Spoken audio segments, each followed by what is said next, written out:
Welcome, everyone, to Asking for a Friend. Asking for a Friend comes to you from Never Not Creative, Young Bloods, and Mentally Healthy. It exists because we wanted to create a safe place for where you can ask the unaskable. So the questions that you're worried may change the way people treat you at work or affect the opportunities that might get given to you. So we bring together industry leaders, mental health professionals to give non-judgmental responses in a safe, anonymous, environment. Before I introduce our guests, I'll just go through a little bit of housekeeping. So on the right-hand side of this screen, you'll see there's a chat. In the chat, we'll add a few links as we go, but you can also add any comments or links to other interesting things that you've found along the way. You can also say hi. The questions tab is one of the most important things, and that's the place where you can ask your questions to our guests today. So we've had a few that have come in beforehand, but really important that you get your questions, and I'll keep nudging you as we go. So add those into the questions tab. Everything remains anonymous.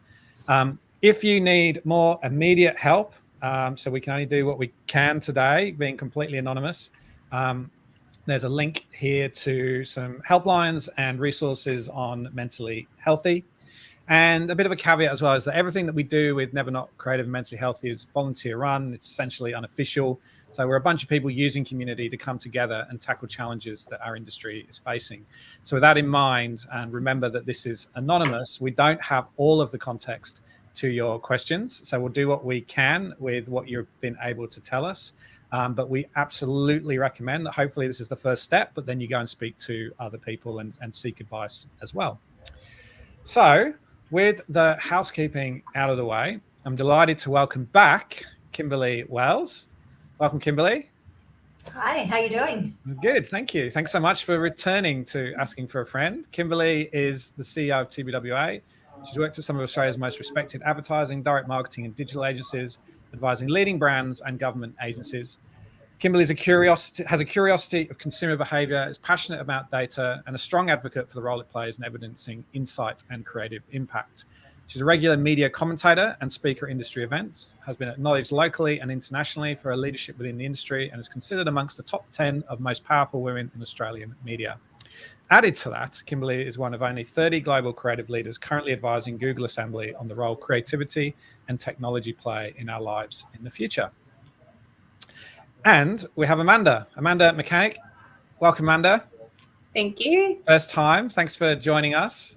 Amanda is the manager for Karanish. Have I got that right? Karanish at work, and has spent over a decade helping businesses improve employee well-being and adapting to organizational change.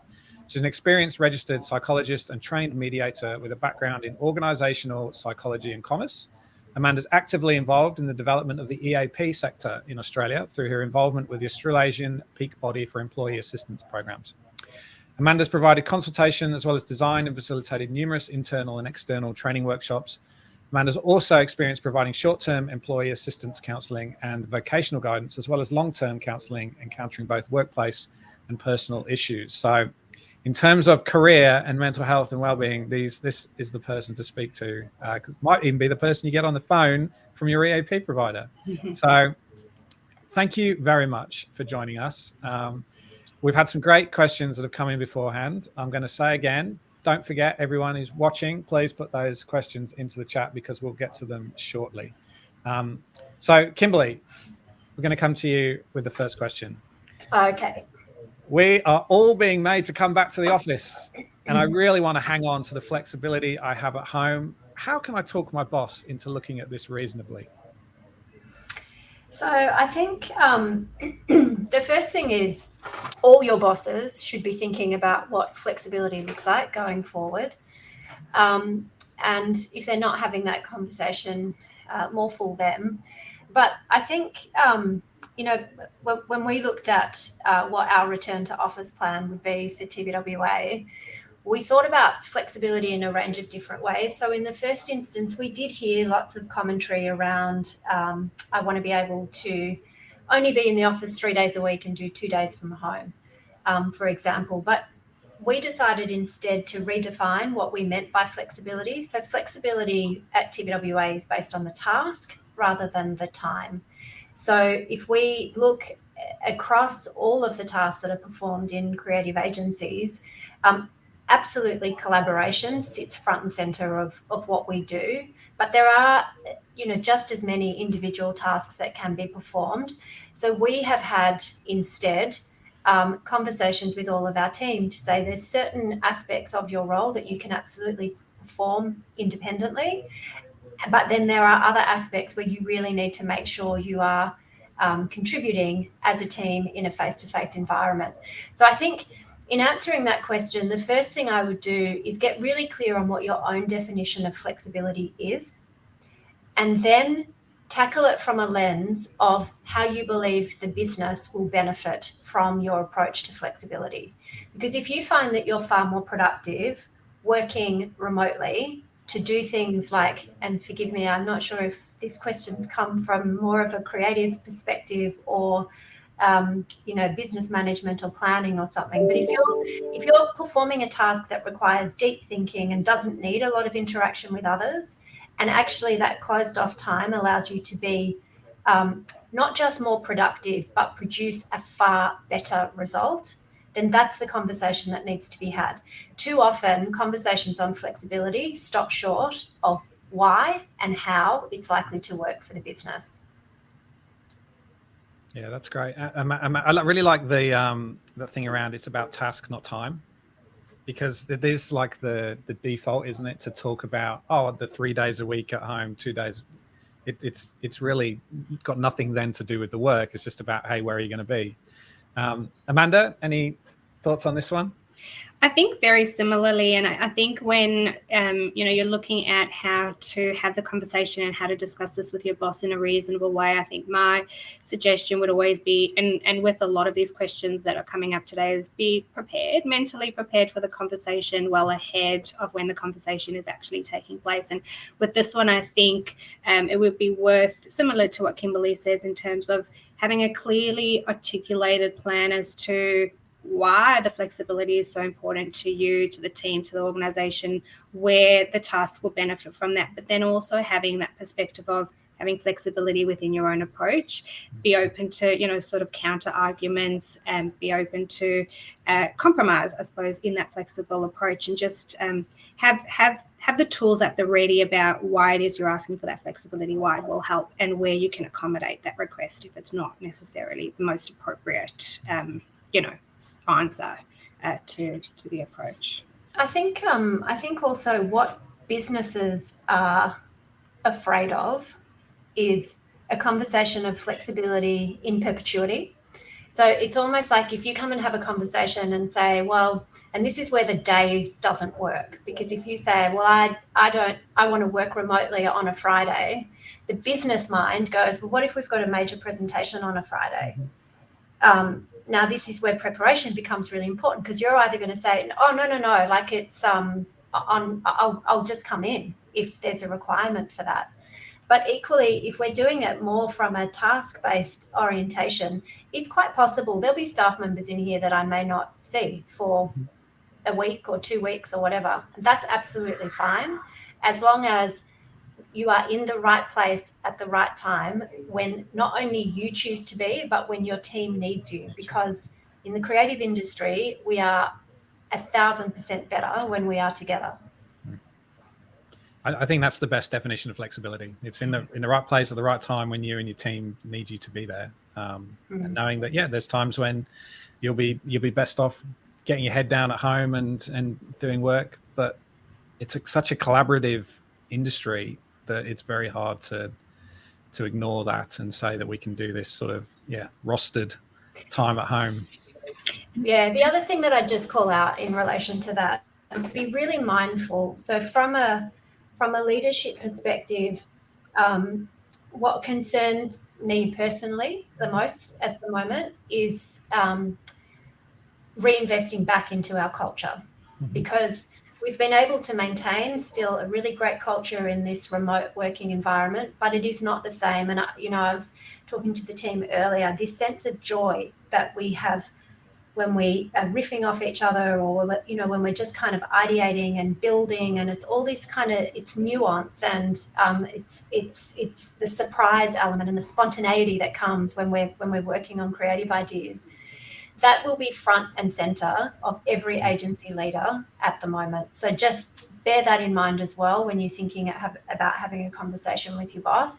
Be kind of, in some respects, almost put yourself in their shoes for a minute and kind of project what sort of questions or what sort of concerns you think they may have, and then get on the front foot in the way that you choose to put forward your position. Yeah, that's great. You solve so much together with people when you're in the same room. So this room for the last, 12 months has been bare. And last week we had 2 sessions in here. This is just at home, invited people over, and the wall's full of Post-its. We got so much done. We cracked ideas, and you forget. It's easy to forget if we haven't done it for so long, just how much you can get out of that collaboration. So it's also the light and shade in your day. I think that's really what I mean when I talk about the joy. We are all totally maxed out. I have not met anyone in the industry that hasn't, when I say how are you, hasn't responded with the word exhausted.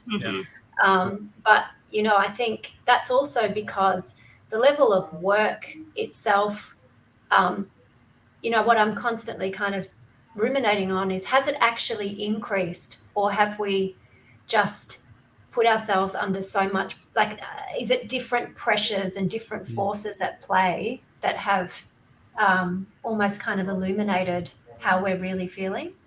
I don't know, but I think when you've got colleagues around you and you can walk, you can stand up from a problem, walk out, see a different face, have a quick conversation, come back, you'll solve the problem. I think people energize people, and what I'm learning in the work that I'm doing with clients and across various different industries is it's that blend. There's pros and cons to working at home and working, in the office with people, and I think to find a way to get the best of both worlds in a way that works for you and for the work and for the workplace is probably the magic key. Yeah, balance. Definitely recognized in the chat there was someone who's just said how I'm over talking to the walls, and that I wish I had someone else to collaborate and get spontaneity with. People energize people. Yeah, absolutely. Yeah. Okay, Amanda, next question. We're coming to you first. I started a new job recently, and I don't think I'm living up to expectations. I'm way out of my depth. I've got huge creative blocks every day. I'm thinking about just resigning and taking a break. Is that the right thing to do? So with this one, there's lots of questions that come to mind that I would love to have the person in front of me to chat with. The first question is, I started my new job recently. So how recently is recent, and have you actually given yourself enough time to learn what the job requires and learn how to apply yourself in that job? And the second question, and maybe the more important question, is, have you spoken to anyone about this? And is this, a real thing, or is this just your own fears and thoughts, and without any other reinforcement or feedback, this is the only voice that you're hearing? And so for some people, depending on the answers to those questions, taking a break is the right thing to do, but it won't be always the answer, and it won't always be the right thing to do. And I think before taking a break, it would be more important to explore if in fact that is true, and if in fact that is the case. And, before you make life-changing decisions, really know. And the work that I am doing recently, we've had a lot of imposter syndrome and a lot of burnout. And I think both those spaces bring about those questions. Am I succeeding? Am I pulling my weight? Am I doing the right thing? Are people appreciating what I'm doing? Am I impressing people? And it's a lot in imposter syndrome, and it's a lot in burnout. And sometimes taking a break is the right thing to do, but sometimes it's not. And sometimes we need to challenge those thoughts and challenge that negativity, and insert some positive or invite feedback and ask, how you're measuring up. Kimberlee? Yeah, I'd add to that. I mean, I think asking for feedback is the quickest way through. Just, how am I going? Especially if it is a new job, you should be receiving regular feedback. So if that's not part of the culture of the agency that you're within, then definitely, step forward and ask for that directly yourself. I think the creative blocks every day. So I was talking to a psychologist recently, and one of the main call outs that she made, was telling her the industry that we're in. And she said, gosh, it must be so tough for those in the creative industry because they've had everything taken away. So all of the stimulus that you would ordinarily rely on, we operate in culture. Mm-hmm. That's where our creativity comes from. And we've been starved of culture. So I'd also just go a little easy on yourself because you've been in a bubble for the last couple of years, which we are now, thankfully, touch wood, starting to emerge from. And so get out there and definitely almost kind of, don't kind of overload your own kind of social barometer, but by the same token, get out there and immerse yourself in some things that do give you a lot of creative flair or creative inspiration, because you haven't had it. So it doesn't surprise me that you feel that you're having creative blocks every day. You're not alone. Just as Amanda said, she tires of talking to her walls all the time. There is no inspiration on four walls. There's just not. We're not seeing people from different walks of life. We're not out there amongst the audiences and picking up on, the different things that people do. We haven't really even been able to people watch. So we can't observe behavior and all of those things. They're all ingredients for great creativity.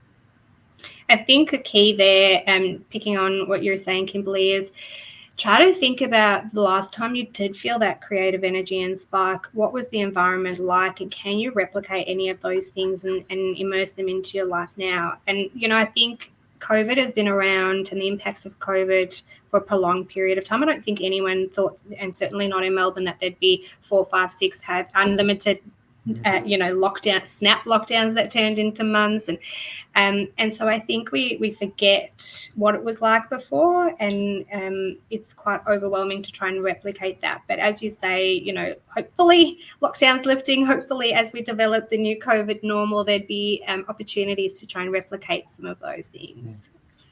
And I think as we've been isolated, like communication is so transactional.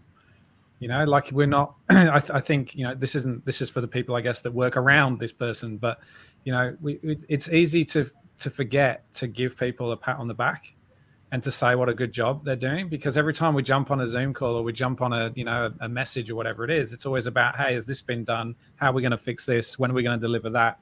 And it's really easy to forget that actually we all still need a bit of a pat on the back and say, hey, you're doing a great job. Because otherwise it's leading to situations like this where someone might be doing a great job but talking themselves out of it. It's really important. Yeah, for sure. Okay, Kimberlee, we're coming to the news headlines with this next question. Everyone is talking about the Great Resignation. I've been at my current job for 2.5 years now. I feel like I'm stalling and people are getting ahead of me. Should I be looking? What if I miss out on new opportunities? Yeah, so the Great Resignation, I've certainly read a lot of reports on it. We're not experiencing it so much at TBWA, which I'm very pleased about. We've had the opposite problem, though, in terms of just trying to find new talent. So there is a huge talent shortage. And then what's coming with that is different salary expectations as well, because obviously the rules of supply and demand, less people, higher demand, obviously there's an economic argument to that as well. I think that should you be looking for another job? The short answer to that is I don't know. It really comes down to if the role that you're currently in is an environment where you feel you can be the best that you could be. You've worked hard to establish, your own kind of relationships and your positioning within the business, and you think that there is opportunity for growth, but you're not talking to anyone about it, then no, you shouldn't automatically be thinking about leaving. What you should be thinking about doing instead is having a conversation to explore where the opportunities for you might be within that organisation. If you feel like you're stalling and other people are getting ahead of you, it's also sometimes a case of understanding why that might be. You know, do they have a particular skill set that perhaps you don't have? Have they used the last, you know, it's really interesting to see how people have actually used the last couple of years. Some have really doubled down on trying to increase the amount of education or new skills development in other areas, still maintain their jobs, but kind of, you know, looked at expanding themselves in other places so that when we come back into this environment, they've got new armory in the toolkit. And if you miss out on new opportunities, again, it's like so much of this just comes down to communication and understanding why. And if you have a leader that's not prepared to have a tough conversation with you, and there's a lot of them that don't like conflict, then you may need to be the one to step forward to say, can you give me some really clear guidance as to why I have been overlooked on this particular position? Sometimes it might be that you may have a burning ambition, but it's never surfaced to the point where your leadership team can actually do anything about it. So, you know, to give you an example, we have, you know, we often talk about how most creatives are directors in waiting. They all just want to go out and make movies. And so we have really open conversations with all of our team. Partway through last year, we did a passion audit. So rather than just doing a performance review, we went through the entire business and asked people what was their passion. And then we looked for opportunities to marry their passion with the environment that we have here. And what fell out of that was a handful of creatives that really wanted to try their hand at directing. So they went off and directed. We've got an editor who wanted to have a shot at writing a screenplay. So he's written a short film, which is now on the International Film Festival circuit. So you have to be able to, it's up to the business to help you achieve your very best at work, but it's up to you to help the business understand what it is that you actually need. And those two things have to come together. And all too often, we will get into reviews and conversations with staff, and fear gets in the way of you supporting your own narrative because you're worried about what other people might think of you, or you are worried that perhaps it's a little bit too bullish, or you know, maybe someone's going to say, oh, she or he's too ambitious, and that will be a negative thing.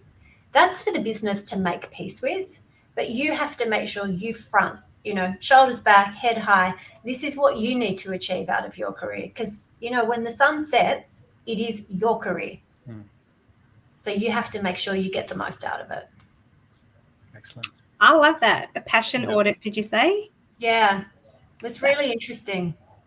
That's great. And what I mean, I 100% agree with everything that you've just said. I almost feel like I don't have a lot to add to that, but I agree. I think as an employee, no matter what industry, you've got to back yourself. You've got to know, you know, what you want, and you've got to know how to get it, or at least ask for it, and carve a way forward for yourself. And then I agree, you know, the employee and the employer need to come together for that to work. In terms of the Great Resignation, I'm in a little bit of a different industry. So working in mental health, our workplace, you know, for 2020, no one resigned. We were an essential workplace, an essential service. People were very grateful to still have their jobs. But come 2021, you know, and the relaxing of some restrictions, there was almost as though 2 years worth of resignations in a year. So I think for some industries out there, it is a thing. But what I would caution is just because it's making headlines, particularly in other countries who have experienced COVID and the impacts of COVID differently to ours, doesn't mean it will play out in the same way. And I think if headlines come up and you're not thinking of resigning because you're actually happy where you are and you're contributing and you're doing well and you're enjoying it and you love the people, you get the buzz, doesn't mean you should start thinking about it. So I think keep balanced, you know, in your views about that. Having said that, though, there's no harm in looking at what's out there. There are a lot of opportunities, and sometimes looking at opportunities can do one of many things. One being really opens up that there are other things out there that you may be more interested in, or actually could solidify that, no, you're in the right place. You've looked at what's out there and you're actually happy where you are. But I agree with Kimberlee. It's up to you to have that conversation. And if you haven't had that conversation, then resigning should not be the first thing you do. It comes down to internal and external factors as well, right? Like you've both talked then about passion. Amanda, you talked about like joy, happiness, contentment. I think that if you're judging your happiness or your reason for wanting to resign on whether I should be further ahead, like I should have a different title by now, or I should be working at a different place, they're things that are very external. Like I think if you can look at, are you happy? Do you love the work that you do? Love the work that the people that you're with? That's got to be a big part of it. And if also, you know, you mentioned about like knowing what you want. I think whether you're looking to resign or not, that's actually a pretty important question to ask, because there's no point resigning and then not really knowing what you want, or thinking that you want to work at another business, but not really knowing whether you're going to be able to get what you need for you out of that as well. I think there's also, you know, without understanding the context of missing out on new opportunities, the industry is plagued by the ladder.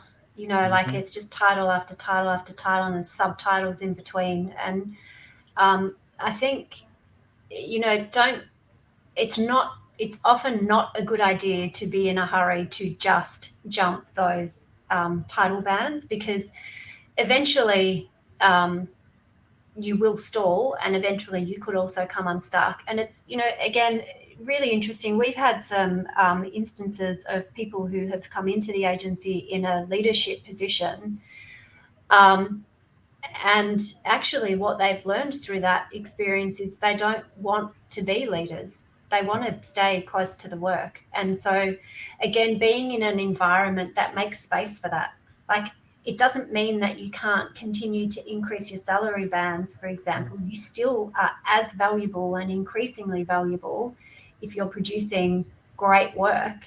The jobs are different. So really understanding what it is within these opportunities that you're seeking and that you feel that you're missing out on.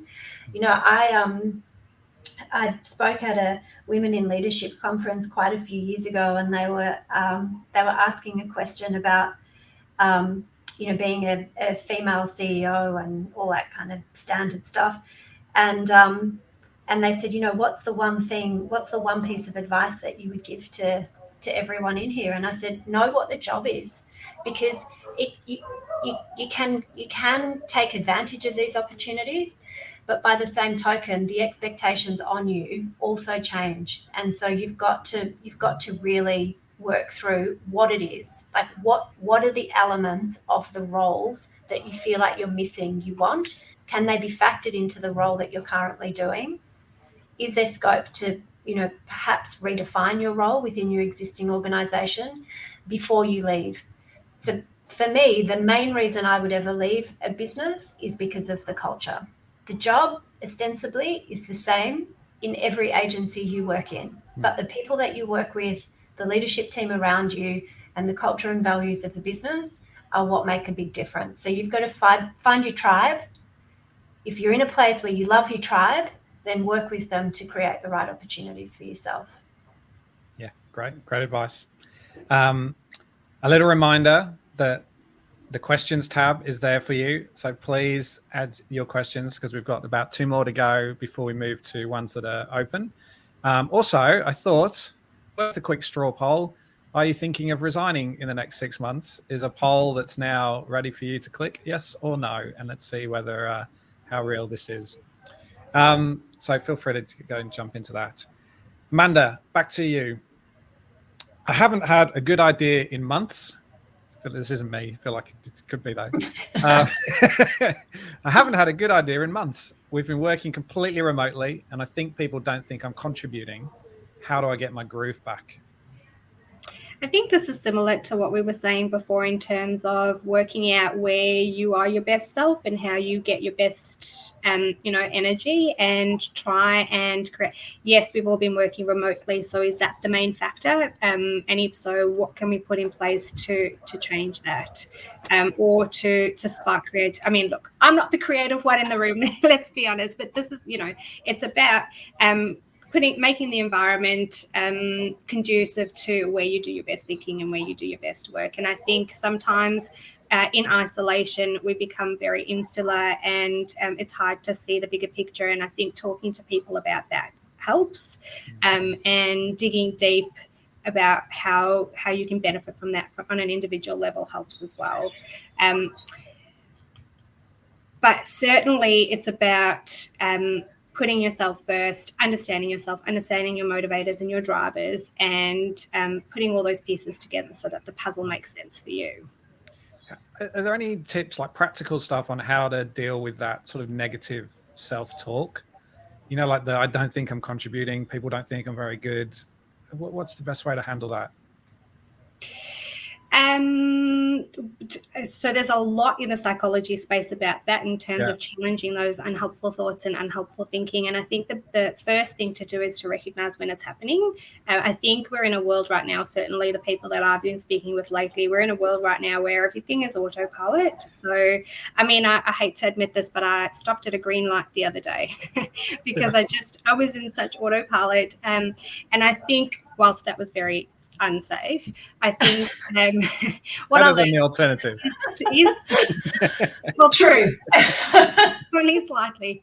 But I think what I learned from that is to challenge, where we're at, to stop and to think and to recognize when is that happening for you, when are you just going through the motions, and when are you actually, not benefiting from that. So identify those moments where you're calling yourself out and question whether that's the right call to make, and check in with peers and check in with your team leader. Where a lot of the organizations we're working with at the moment are changing the way they do performance appraisals, and that's why in particular I love Kimberlee, your passion audit. And they're also changing the way that they're delivering feedback and the frequency that they're delivering feedback, and moving from a culture of only really calling people out when they did something negative to really emphasizing and redirecting some of those positive things.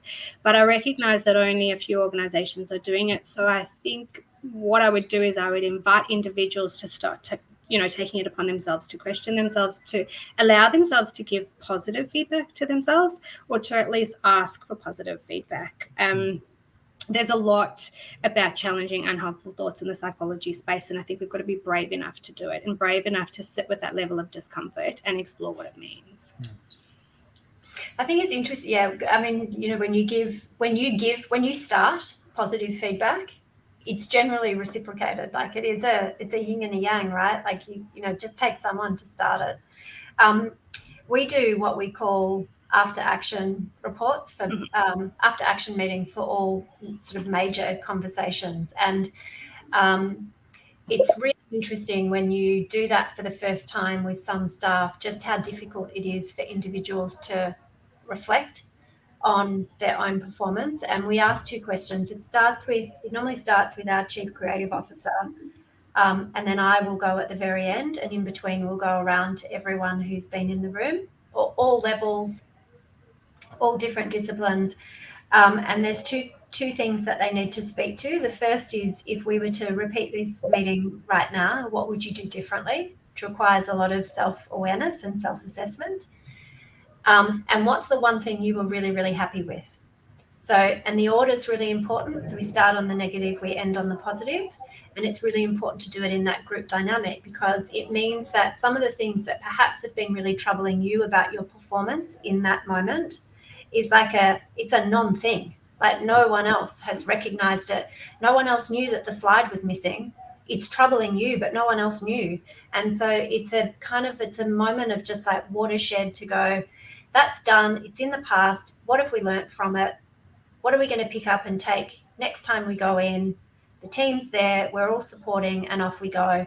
And that's been in place in the agency for probably, 2 or 3 years now.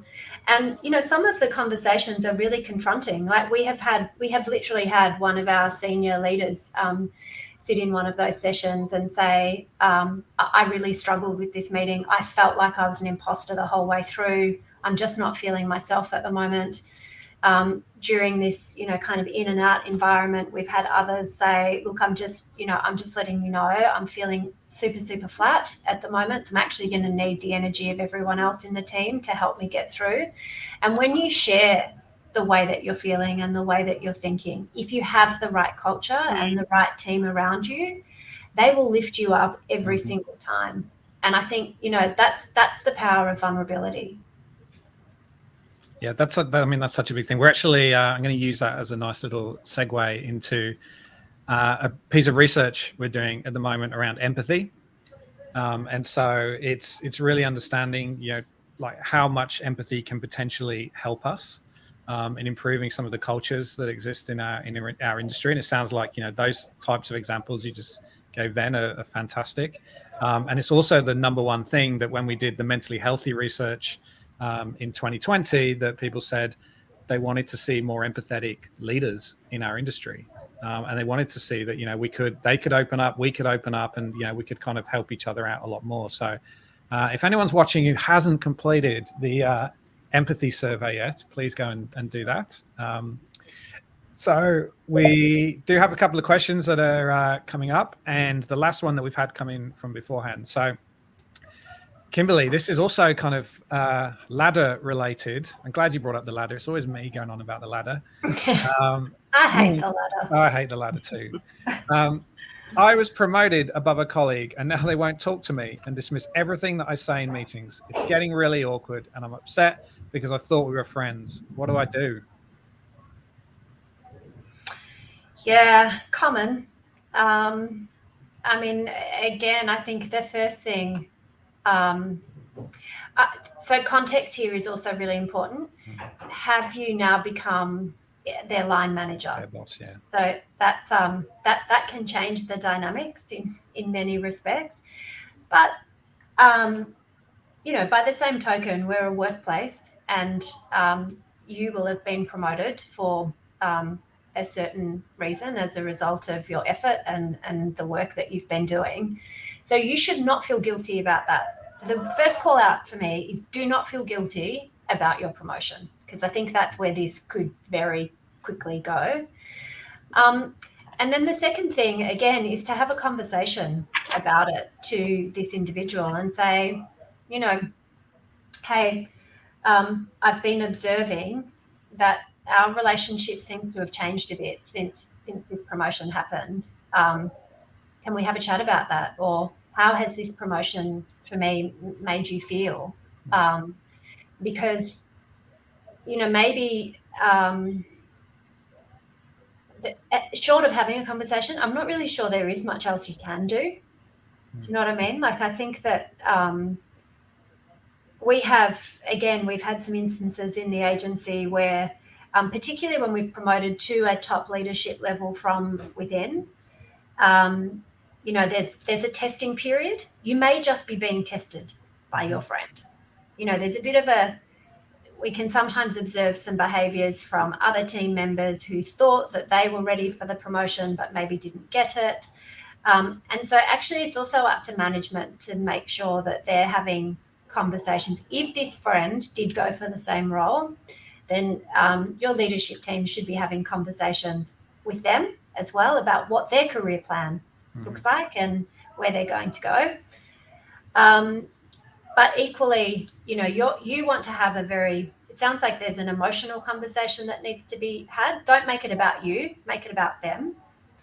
But then there's a rational conversation that your leadership team need to have with your peers to make sure everyone is clear on why you're in this role, what the requirement is for you in this role, where they fit within the bigger plan.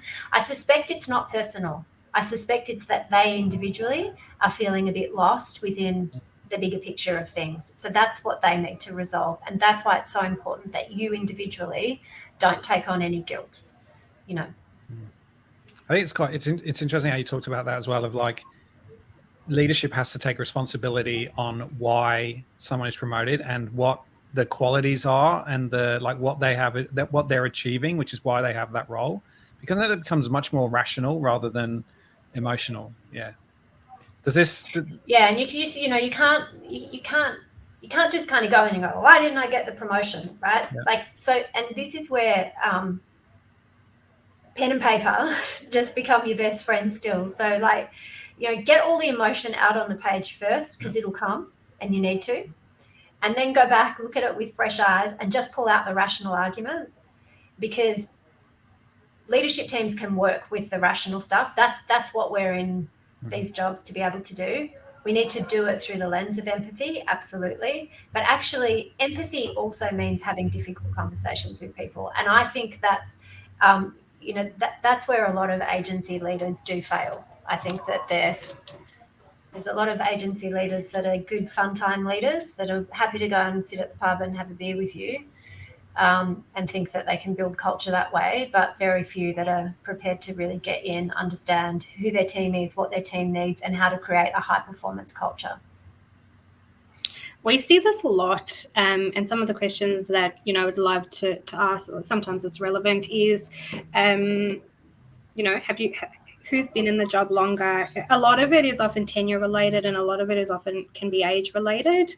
But I guess there's a psychological process too that happens within a team when a team changes, particularly if a team member is promoted to be that team's leader. And so part of what needs to happen there, and Kimberlee, you talked about this, so I'm just really repeating what you've said, but part of what needs to happen is reestablishing boundaries of your new role and how you relate to the group that used to be your peers, and reestablishing relationships with those people and relationships with other people that now in your new role you'll need to develop or change.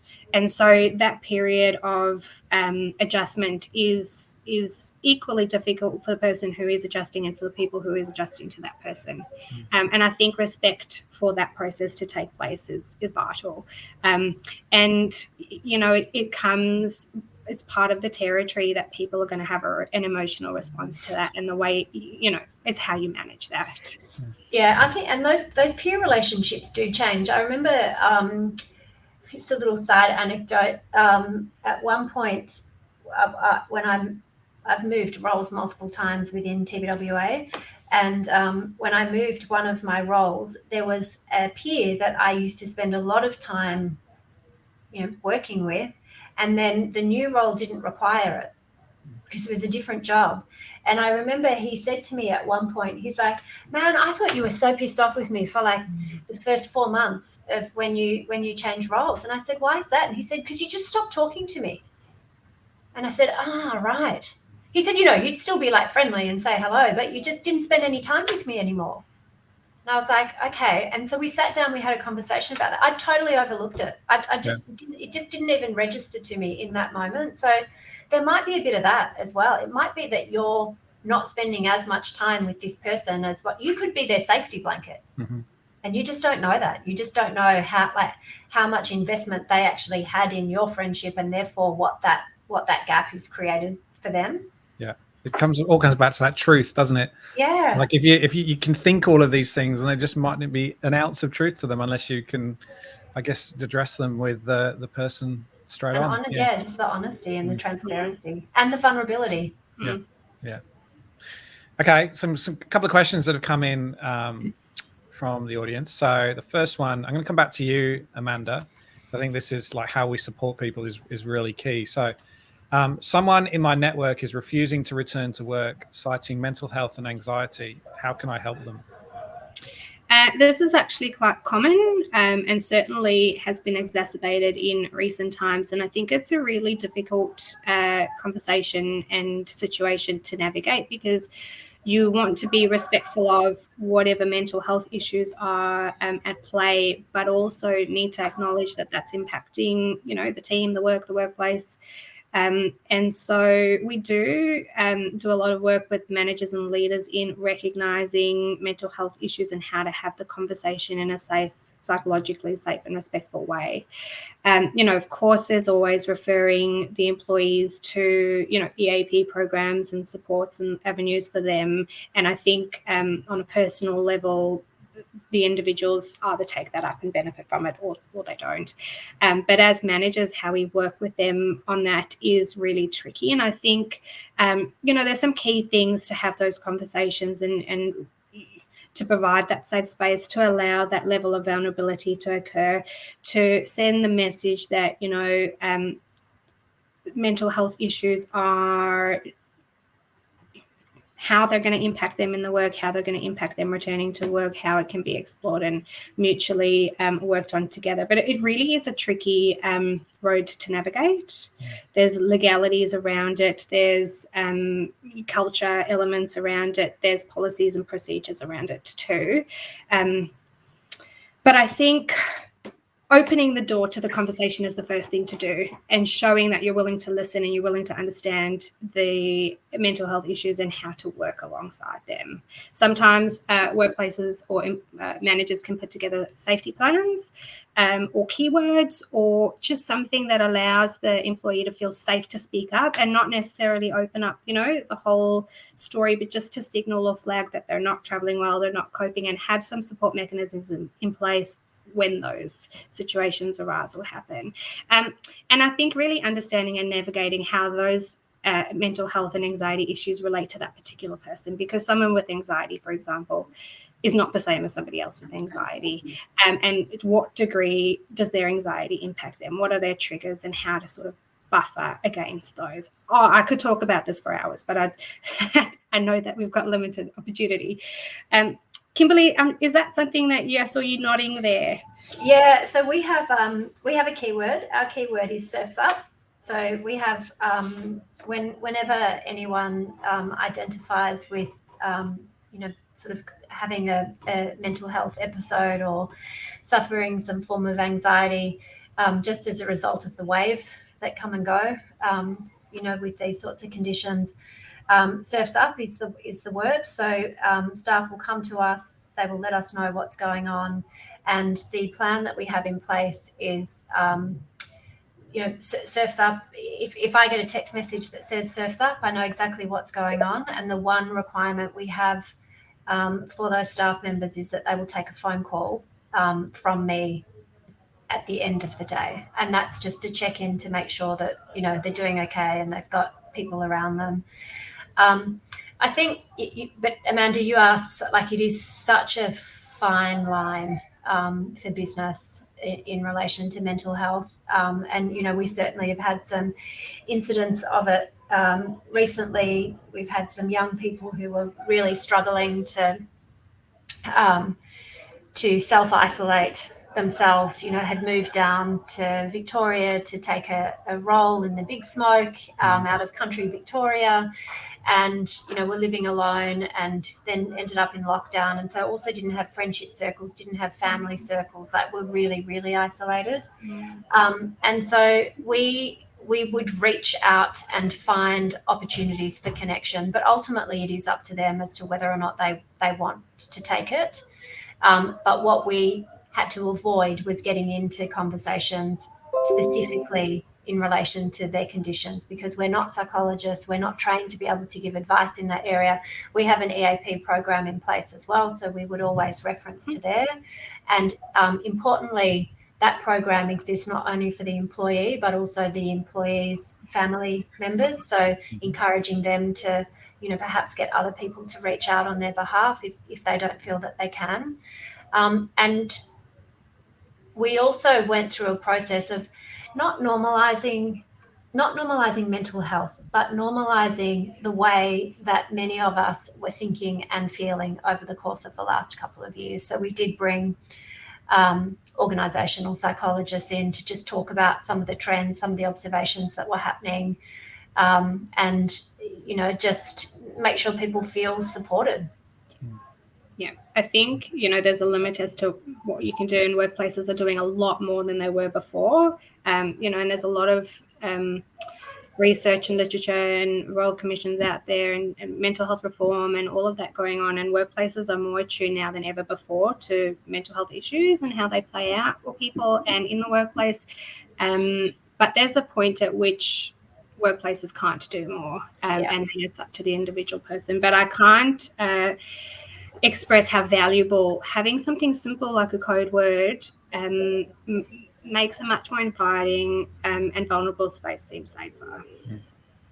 Yeah, great. We have a Slack channel at our work called Heads Up, and as soon as people post into it, it's actually it's not just a release for you; it's like a release for everybody else, because suddenly they go, "Oh, I've been feeling the same way." It's almost like that wave of thank you for bringing it up. It really does help with that kind of vulnerability.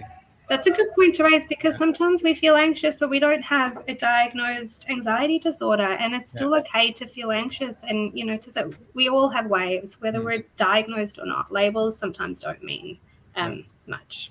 Yep. Okay, Kimberlee, corporate clients are not returning to work. So designers, creatives are still trying to build relationships online. That's really hard. Got any tips?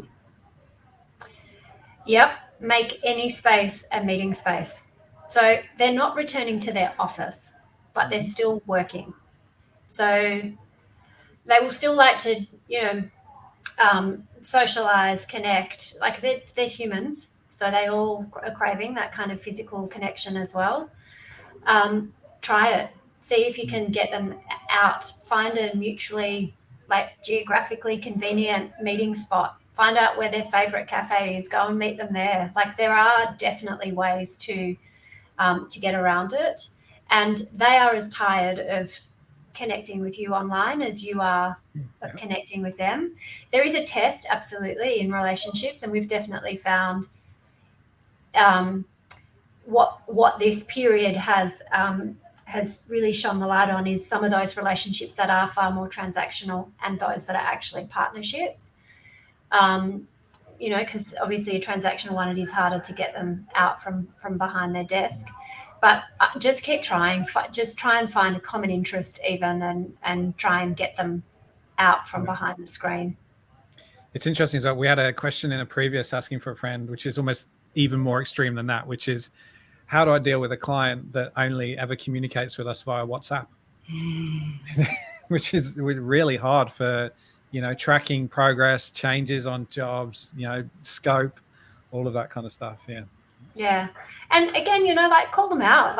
Just say, hey, I know that you're not returning to work, but it'd be great for us to still ensure that we've got some level of face-to-face contact. So, what do you think might work for you?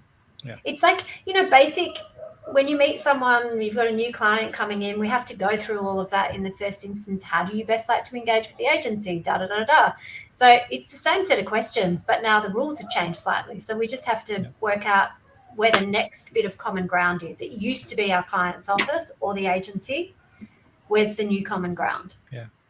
Yeah, I think having that, how are we going to work together conversation is really important. We're just about to kick off a piece of work which is called the social contract. And it's all about we have contracts at the beginning of relationships that are usually just about covering our asses, rather than actually contracts that are how are we going to get the most out of working together. And so we're about to start work on that quite soon, which is quite exciting.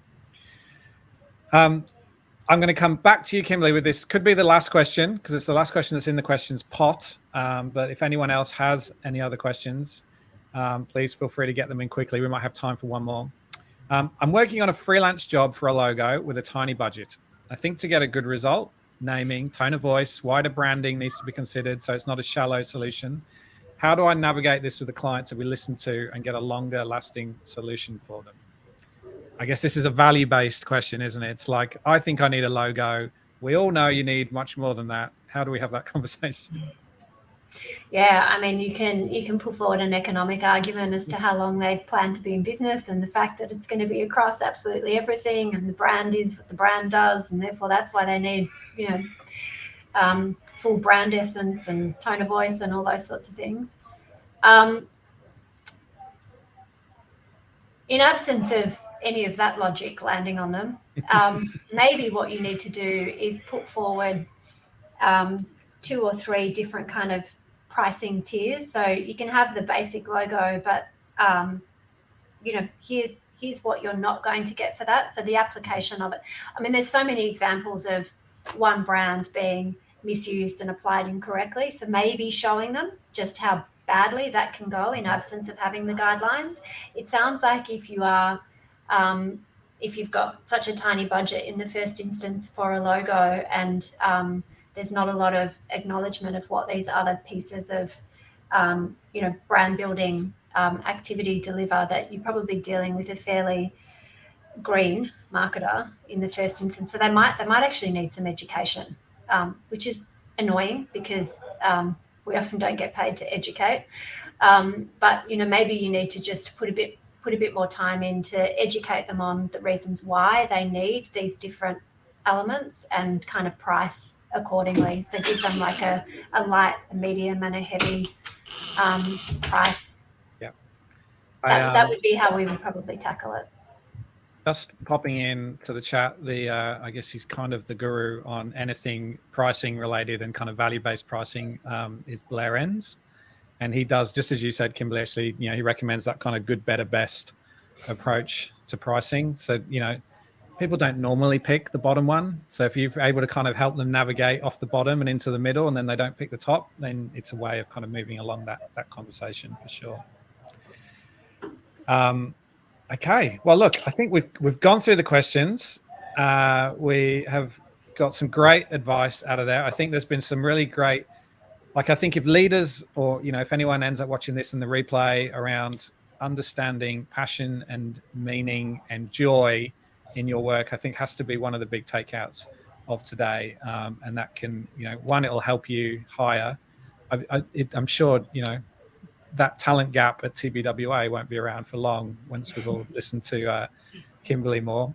And yeah, I think there's such a great sort of wealth of advice and information that's come from this session. So thank you very much. Thank you, Amanda, for joining us for the first time. It's fantastic to have you. Thank you, Kimberlee, as well, as always. And have a great day. As you were saying as well, you were talking about the last couple of years. It's like, wow, it's a long time, isn't it? We've been going through this. We've aged in our lounge rooms. Yes, exactly. And yes, I'm due for a hair appointment, but I've never been this grey. Yeah. Well, thank you again. This will be up online on nevernotcreative.org/asking for a friend, and you can watch the replay then as well. Thank you very much. Have a great day. All right, take care, everyone. Thank you. Bye. Bye.